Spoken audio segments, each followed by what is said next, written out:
একটা পুত্র সন্তান জন্ম হবে, তোমার খোদাগিরি সব ধ্বংস করে ফেলবে, জুলুম অত্যাচারের ইতি টেনে ফেলবে। নমরুদ বলে, গণনা করো, ওই পুত্র সন্তান কি মায়ের গর্ভে না দুনিয়ায়?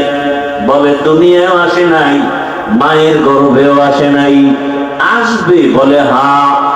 নমরুদ তখন আইন জারি করলো, স্বামী আর স্ত্রী এক জায়গায় থাকা যাবে না। পুত্র সন্তান যদি জন্ম নেয়, সাথে সাথে তারে জবাই করে দাও, মেরে ফেলো, হত্যা করো। এটাকে বলে বার্থ কন্ট্রোল, জন্ম নিয়ন্ত্রণ। পৃথিবীর ইতিহাসে প্রথম জন্ম নিয়ন্ত্রণ আইন করে বেঈমান নমরুদ।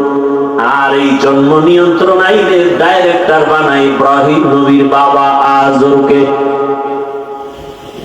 জন্ম নিয়ন্ত্রণ হারাম, বলেন জন্ম নিয়ন্ত্রণ। এই একটা তিল বুঝেন না, তিলের মতো ছিদ্র আছে জায়েজ, এইটাও আমাকে বয়ান করা নিষেধ। কারণ বাঙালি জাতি তো তিল পাইলে তাল বানায় গেল, এই জন্য তিলের যে একটা সুরাত আছে জায়েজ, ওটাও বয়ান করা নিষেধ। আমবায়ান জন্ম নিয়ন্ত্রণ হারাম। জন্ম নিয়ন্ত্রণ করে কেন? দুই সমস্যার সমাধান পায় না। এই জন্য এক সমস্যা, সন্তান বেশি হলে থাকবে কই, জায়গা কম। কি? দুই নাম্বার সমস্যা, সন্তান যদি মানুষ বেড়ে যায়, খাবে কি, খানাও কম। এই দুই সমস্যা, থাকবে কই, খাবে কি। আল্লাহ বলেন দোনোটার চাবি তো আমার হাতে। কার হাতে? লিল্লাহি মুলকুস সামাওয়াতি ওয়াল আরদি, লিল্লাহি মুলকুস সামাওয়াতি ওয়াল আরদি, ইয়াহাবু লিমান ইয়াশাউ ইনাসাও ওয়া ইয়াহাবু লিমান ইয়াশাউ যুকুর আও ইউযাওবিজুহুম যুকরানা ওয়া ইনাসা ওয়া ইয়াজআলু মান ইয়াশাউ আকিমা ইন্নাহু আলীমুন কাদির।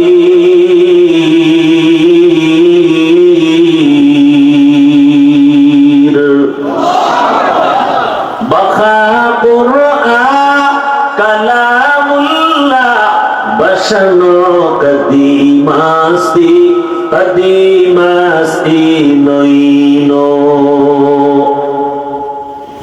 আলোচনা যেদিকে ঢুকতেছে আর একটু সময় লাগবে, দিবেন সময়, আল্লাহ কবুল করে। কারণ এখন তো আর সময় কি দেবেন, আমার থেকে আপনারা মহামন্দির ভালো জানেন, না জানলে হুজুরকে ভুল ধরেন কেমনে। কি অহংকারের সুযোগ পাইলে হুজুরেরা কি জানে, আমরা সব জানি। আকাল কইরা ধরা খাইলে খায় না যাইনে করছে, এর নাম বাঙালি। ভাই আপনার দাওয়াত, আলহামদুলিল্লাহ। আপনার বাড়ি? বলে নাউজুবিল্লাহ। আল্লাহ তাআলা বলেন আসমান জমিনের মালিক কে? সব ক্ষমতার মালিক। আমি আল্লাহ চাইলে কাউকে ছেলে দেই, কাউকে মেয়ে দেই। আমি আল্লাহ যদি চাই কাউকে দুটোটা দেই, আবার আমি আল্লাহ চাইলে কোনোটাই। আর আপনারা স্লোগান শুরু করছেন কি, ছেলে হোক মেয়ে হোক, দুটোর বেশি নয়, একটা হলে ভালো হয়, না হইলে আরো ভালো। কেন? সন্তান বেড়ে গেলে থাকবে কই, খাবে কি? আল্লাহ কয় তাকায় দেখ, জমিন তো ছিল না, ছিল এক সময় পানি আর পানি। আমি আল্লাহ পদ্মা নদী চর ফালাইয়া জায়গার ব্যবস্থা করব, যমুনা নদীর মাঝে চর ফেলে জায়গার ব্যবস্থা করব। ওরে বাংলাদেশের মানুষ, তুমি দেখো তোমার দেশে জায়গা কম, 16টা বাংলাদেশ প্যাকেট করে রাখার মতো জায়গা সৌদি আরবে আছে। কয়টা দেশ? এরকম 16 দেশ প্যাকেট করে রাখতে পারে বাংলাদেশের মতো। সৌদি আরবের জনসংখ্যা হিসাব করো। আজকে সারা বিশ্বে আমাদের দেশের লোক আছে না, মধ্যপ্রাচ্যে বাঙালি অভাব নেই, কাজ করতেছে, আল্লাহ চালাইতেছে।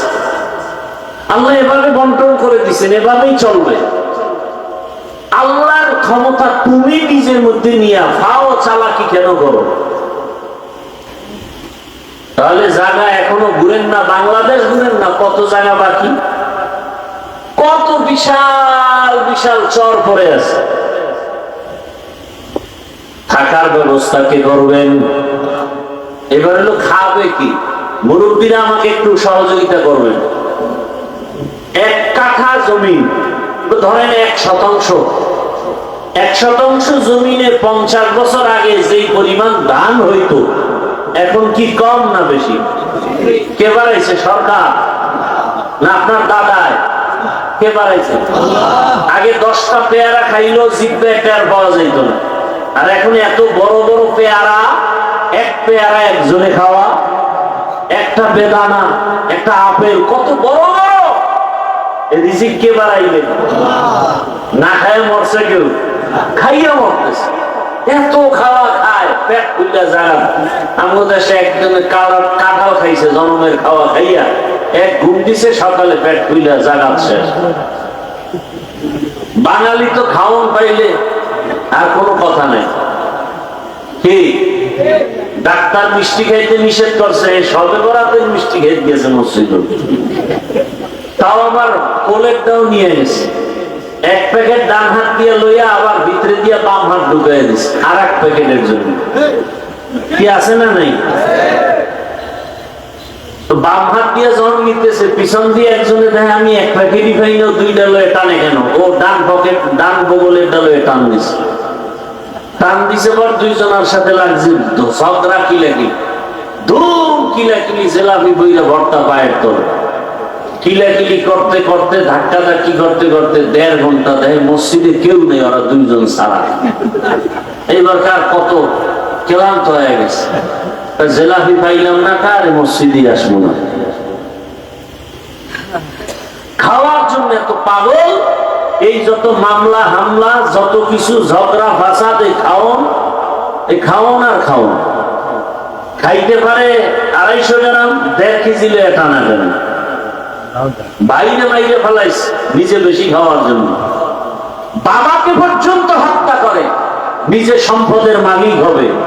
বিনিময়ে কি হলো? শেষ পর্যন্ত জেলখানার আসামি, জায়গার জায়গায় জায়গা পড়ে রইল, না বাবাই পাইলো, না ভাই পাইলো, না নিজে পাইলো। শেষ ফল বিচারক ফাঁসির হুকুম দিয়ে দিল।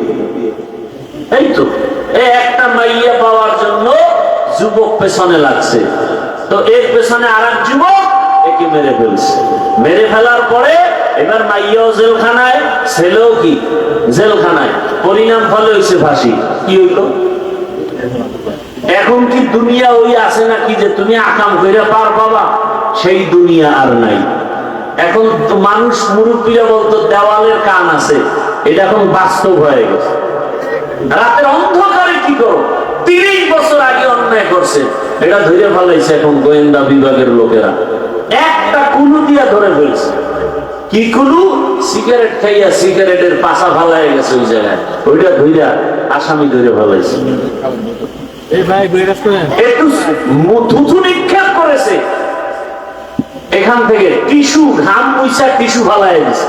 পুলিশ এসে ওখান থেকে ধইরা ওই টিস্যু থেকে বের করছে আসামিকে। কি আছে না নাই? আমি এটি বানায় বলতেছি, জেনে শুনি। আর বড় তো আকাম বন্ধ নাই। আর এই সোনার বাংলা কোনোদিন সোনার বাংলা হবে না যতদিন পর্যন্ত চোরগুলোর হাত কাটা না হবে। আমার দেশের চুরি যতদিন বন্ধ হবে না ততদিন পর্যন্ত এই জমিনে শান্তি আসবে না। আল্লাহর কসম করে বললাম, কোনোদিন শান্তি আসবে না। বাংলাদেশে কি পরিমাণ টাকা মানুষের কাছে, অথচ গরিবরা পোশাক পায় না শীতের মধ্যে, কোরবানির গোশত খাইতে পারে না, আর মাইক লাগায় স্লোগান দেয় কেউ খাবে কেউ খাবে না। তা হবে না, চাপাবাজির অভাব নেই। মানুষ পশুর হয়ে গেছে। একটা কুকুরকে মারলে কষ্ট পায়, মানুষকে হত্যা করতে কষ্ট পায় না। আল্লাহকে দায়াত দান করুন। এই কথাগুলো কে বলবে? যার ভাগে কম পড়ে, যে বাধা হয় বলে ওরে মাইনাস কর, মামলা নাই। এক কি বলবো, কোন দিকের কথা কোন দিকে যায়। একজন বড় উপরস্থ কইতেছে একজন, আরে বেটা মার্ডার করে আবি, আমার কাছে কোনো মামলা নেই, সব সাইজ করে ভালো। আফসুস, বড় আফসুস, নিরপরাধ এখনো জেলখানায়, আর মার্ডারের আসামি পার পেয়ে যায়। কথা ঠিক না? কই ওসমান হাদি হত্যার বিচার হয়েছে? এটা একটা কথা। ধামাধাম ধরে দুই একটা সাইজ করলি পুরো দেশ ঠান্ডা হয়ে যায়। সৌদি আরবে এত চুরি নাই কেন? স্বর্ণের দোকান খুললে নামাজে যায়, পুলিশ পাহারা দিতেছে, ঘুরতেছে, কোন চোরের সাহসী হয় না ওখানে যাবে। আর আমগো কাজের মহিলা মালিকের কি নাকের সামনে নিয়ে কি কইরা ঘরের সব হয়ে গেছে। ঢাকাতে ঘটনা অহরহ ঘটতেছে। এখন কাজের লোকের ঘরে কাজের লোক রাখাও বড় কঠিন, বড় মুসিবত। এক কথায় কচু পাতার পানি যেমন এটা নিরাপত্তাহীন, আমাদের জীবনটা তেমন অবস্থায় আছে। রাস্তা দিয়ে চলতে গেলে কোনো নিরাপত্তা নেই, বড় কঠিন হালাত। কে কখন কি করে ফেলে বলাও যায় না।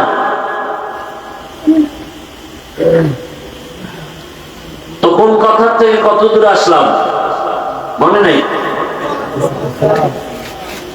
নূহ আলাইহিস সালামের দ্বারা ওই বাবেল শহরে নমরুদ, মনে আছে না? স্বপ্ন দেখা ইব্রাহিম নামের সন্তান আসবে, এটা আসতে দেওয়া হবে। ডাইরেক্টর বানাইলো কারে? নমরুদ, ইব্রাহিম নবীর বাবা আজর। আল্লাহ সিদ্ধান্ত কি ডাইরেক্টরের ঘরে ইব্রাহিম আসবে। আসলো তো আসলো, অনেক বড় ঘটনা। শেষ পর্যন্ত ইব্রাহিম নবীকে মা গোপনে গোপনে লালন পালন করে বড় বানাইছে। এখন চেহারা সুন্দর, দেখে তো যে দেখে তারই কি লাগে? মায়া, মোহাব্বত বেড়ে যায়। বাবার মায়া, ঘরে লালন পালন হয়ে গেল। নমরুদেরও মায়া লাগছে দেখা। যখন ইব্রাহিম আল্লাহর পথে দাওয়াত দেয়, ইব্রাহিম নবী বাবারে বললেন, আতাত্তাখিযু আসনামান আলিহা, ও বাবা, নিজের হাতে মূর্তি বানাইয়া তোমরা তারে খোদা মানো, এটা কেমন কথা? নিজের হাতে মূর্তি বানায়, মাছিও সারাইতে পারে না। সামনে দুধ কলা দেয়, খাইতেও ফাঁকে দিয়ে মাছি এসে খাইয়া যায়। কথা ঠিক না? এরে আবার খোদা মানে, কথা ঠিক? ইব্রাহিম নবী বললেন, নিজের হাতে খোদা বানায় এটা, আবার তুমি পূজা করো, এটা কেমন কথা? এই বাপের চেয়ে বেশি বুঝিস না। এবার অনেক ঘটনা আপনারা শুনছেন ওলামায়ে কেরামদের জবানে। সর্বশেষ ইব্রাহিম নবীর আল্লাহর দাওয়াত শুনিয়া নমরুদ পর্যন্ত আবুহিতাল্লাযী কাফার। ইব্রাহিম নবী প্রশ্ন করেন, নমরুদ জবাব দিতে ব্যর্থ হয়ে গেল। জালেম যখন যুক্তি দিয়ে আগাইতে পারে না, তখন জুলুম করা শুরু করে। তখন কি করে? জুলুম, মেরে ফেলো, ওর বাড়ি আগুন জ্বালাও, এটা হলো জালেমের কাজ। যুক্তিতে আগাইতে পারে না, জুলুম করে এখন নিজে বড় হবে। নমরুদ এবার ডাক দিল, ও আজর, ইব্রাহিম রে আগুনের মধ্যে জ্বালায় দাও, ওরে বুঝায় দেখো, আমাদের মূর্তি পূজার বিরুদ্ধে কথা বলে, এটা মানা যায় না। বুঝানোর পরে দেখে না ইব্রাহিমকে বুঝানো যায় না। ফাইনাল সিদ্ধান্ত, ইব্রাহিমকে আগুনের মধ্যে জ্বালায়া পুড়িয়া পালাও। আল্লাহ কয় না, আমি আল্লাহ যাকে বাঁচায় রাখবো তাকে কেউ মারতে পারবে? সম্ভব না। আল্লাহ যাকে দুনিয়াতে পাঠাবেন, কোন জন্ম নিয়ন্ত্রণের আইন আর ঔষধ তাকে ফিরায় রাখতে পারবে না। আল্লাহর সিদ্ধান্ত, ইব্রাহিম নবীর জন্য এবার আগুন সাজানো হলো। বিশাল এরিয়া নিয়ে আগুনের মধ্যে ফালাইবে, কিন্তু আগুন এত বিশাল, তাপমাত্রা এত বড় এরিয়ায় কাছে যাওয়া যায় না। এবার চরক গাছ আনছে, চরক গাছের চরখার মতো ঘুরাইয়া রশি দিয়া বেঁধে ইব্রাহিম নবীর আগুনের মধ্যে ফেলবে, কিন্তু ফেলতে পারে না।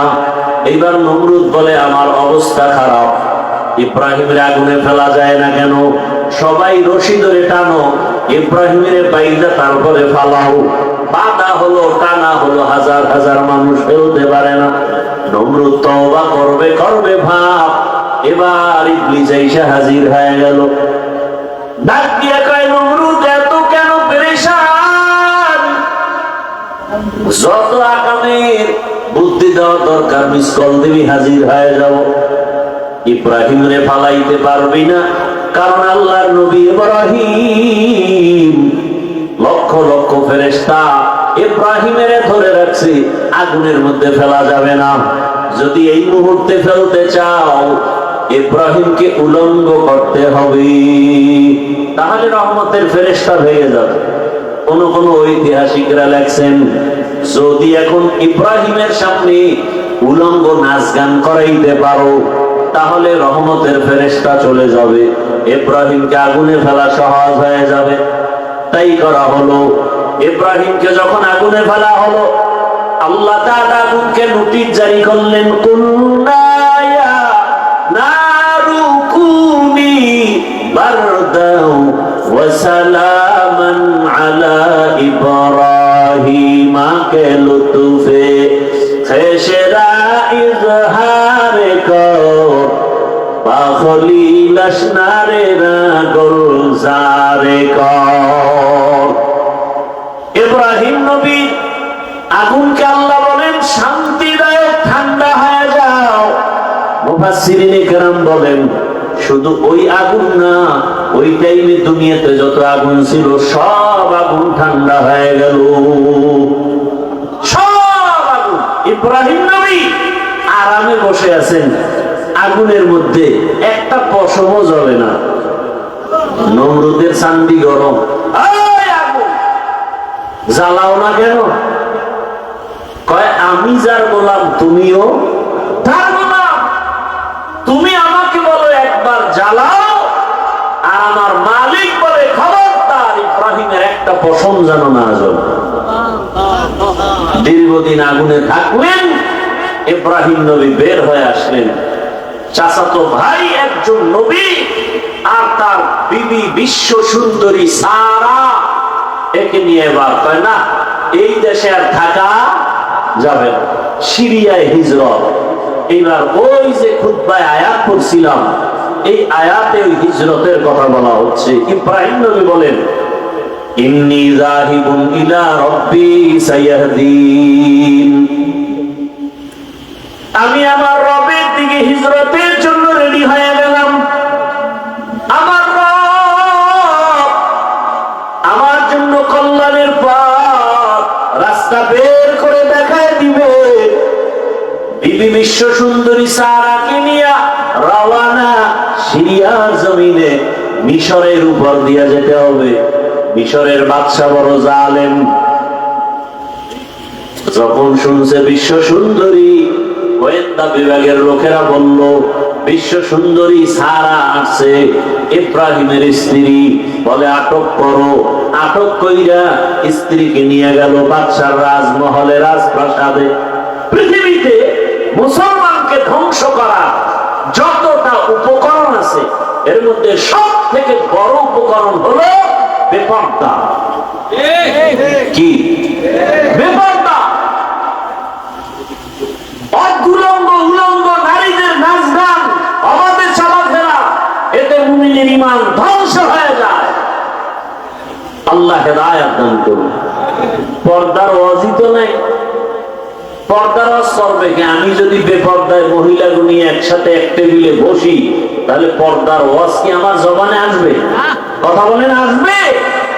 আমি মাওলানা, আমি মুফতি, আমি মুহাদ্দিস, আমি বড় হুজুর, আমি যদি মহিলাদেরকে বেপর্দায় এক টেবিলে বসাই,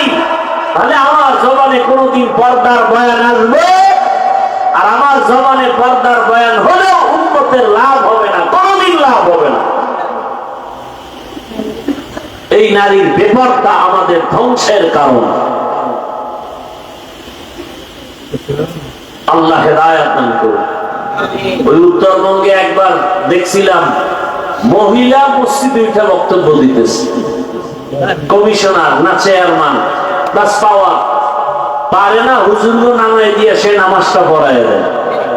এমন অবস্থা, বড় কঠিন হালাত। তবে এটা ইতিহাস লেখা থাকবে যে বাংলাদেশের প্রধানমন্ত্রী কি এখন, এটা একটা ইতিহাসের পাতায় লেখা থাকবে না? প্রধানমন্ত্রী পুরুষ, কারণ রসুলের সহিহ হাদিস, সেই দেশে বারবার নারী ক্ষমতার প্রধান হবে। তসবিহ ছিঁড়ে গেলে যেমন একটার পর একটা দানা পড়তে থাকে, আসমান থেকে এরকম গজব একটার পর একটা আসতেই থাকে। আল্লাহ আমার দেশকে হেফাজত করেন, আমার জাতিকে হেফাজত করেন। ভাই আমার, এবার ওই জালেম সুন্দরীকে নিছে। ইব্রাহিম নবী তো নবী মানুষ, আল্লাহওয়ালা মানুষ, আল্লাহর পেয়ারা বান্দারা বেশি একটু সরল হয়, মনের মধ্যে প্যাঁচ কম, চুপচাপ বসে আছে। নিয়ে গেল গোয়েন্দা বিভাগের লোকেরা জুলুম করে বিবিরে। আল্লাহর কা আল্লাহ গো, আমার বিবিরে নিয়ে গেল জালেম, কি করি, উপায় কি আমার? আল্লাহ ইব্রাহিম এখানে বসে থাক, অন্তর চক্ষু খুলে দিলাম, ওই জালেম যা করবে তুই এখানে বসে দেখবি। সুন্দরী রমণী দেখে ওই জালেম যখন হাত বাড়াইছে, সাথে সাথে হাত বাঁকা হয়ে গেছে। এভাবে তিনবার, আমি সংক্ষেপ করে যাচ্ছি। শেষ পর্যন্ত জিজ্ঞাসা, এই তোমার ভিতরে এমন কি পাওয়া যে আমি ব্যর্থ হয়ে গেলাম তিনবার, জবান বন্ধ। এবার বলে আমার মধ্যে কোনো পাওয়ার নাই, তবে এতটুকু বলা যায় আমি আল্লাহর পেয়ারা নবীর একজন স্ত্রী। কে সে নবী? বলে ইব্রাহিম নবী। তাই নাকি? বলে হ্যাঁ। এবার দুই তিনবার আকাম কইরা যখন দেখে ব্যর্থ, এবার দিন নরম করে ইব্রাহিম নবীকে আনলেন, সম্মান করলেন। আর সন্তানাদি কি আছে ইব্রাহিম নবী? কোনো সন্তান নেই, বুড়া বয়স। এবার হাজেরা ছিলেন খাদেমা, তাকে ইব্রাহিম নবীর খেদমতের জন্য দিলেন। মা সারা মতামত নিয়ে এক পর্যায়ে বিবাহ হয়ে গেল। আল্লাহর কাছে ইব্রাহিম নবী নেককার সন্তানের দোয়া করলেন, রব্বি হাবলি মিনাস সালিহিন। কে দোয়া করলেন? ইব্রাহিম নবী। ও সন্তানের মা বাবারা, সন্তান মা বাবার কথা শুনে না আল্লাহর কাছে কয়দিন দোয়া করছেন? সন্তান দুনিয়াতে ভালো আশা করার জন্য ভালো মা ঘরে আনা দরকার ছিল। আপনি তো ভালো মা আনছেন না দানা কাটা ভরি নিয়ে আসছেন? ভালো একটা মা ঘরে আনার পরে ওই মা বেপরদা করে না, বেগানার নজর লাগায় না, আল্লাহর কাছে দোয়া করে, স্বামীও দোয়া করে। আল্লাহর কাছে যারা দোয়া করবেন, নেককার সন্তানের জন্য আল্লাহ তাকে সন্তান দিবেন। 10টা সন্তান হলে কি লাভ হবে যদি মা বাবার অবাধ্য হয়? সন্তানের কারণে যদি মা বাবা জেলখানায় যেতে হয়, মা বাবা যদি সন্তানের অপরাধের কারণে সমাজে মুখ দেখাইতে না পারে, এমন সন্তান 10টা হওয়ার দরকার নাই। ইজ্জত বাঁচানোর জন্য এক সন্তান যথেষ্ট।